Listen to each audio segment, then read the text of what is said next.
Discerning Jesus' voice.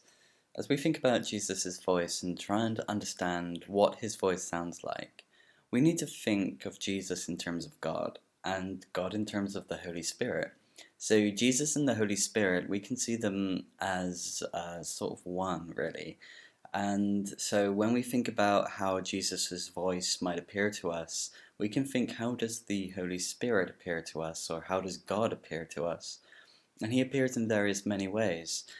God is much larger than any of our physical or logical limits that we might put on him, and so the same with his voice. His voice may appear to us in ways which we might not logically think a voice should appear, and that's because God's voice is the same as his spirit. It is the thing that speaks to us in spiritual terms, and so the voice of Jesus also speaks to us in spiritual terms. So we shouldn't think of the voice of Jesus as just being the biblical scriptures or the purposes of God. It's much bigger than that, and it can speak to us in various many ways, as we'll discover through this session.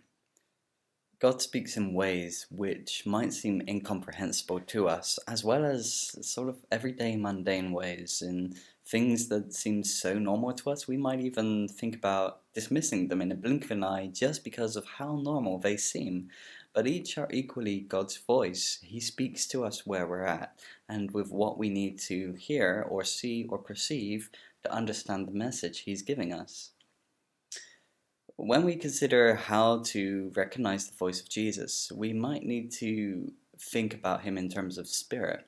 So, what does the voice of the Spirit of God look like is a very valid question when considering the voice of God.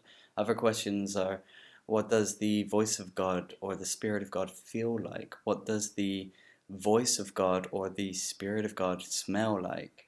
What does the voice of God or the Spirit of God taste like? And what does the voice of God or the Spirit of God sound like? Now, it might seem very strange to ask those questions. What does the Spirit of God smell like? But as we begin to explore the Spirit and the realm of Spirit, we're basically going into deeper senses of the human being.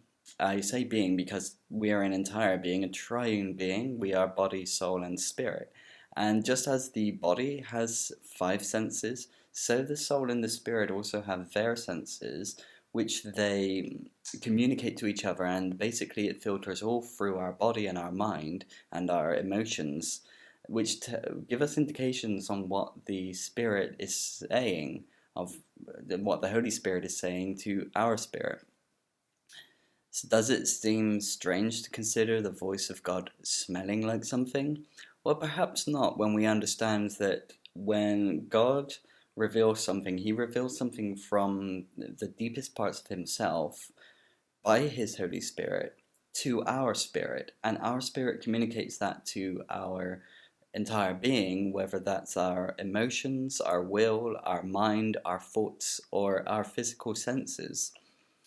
So when we consider the voice of God, it seems sensical then to open our mind to how God might speak to us and how God might convey his message to us through all of those vast array of senses and experiences.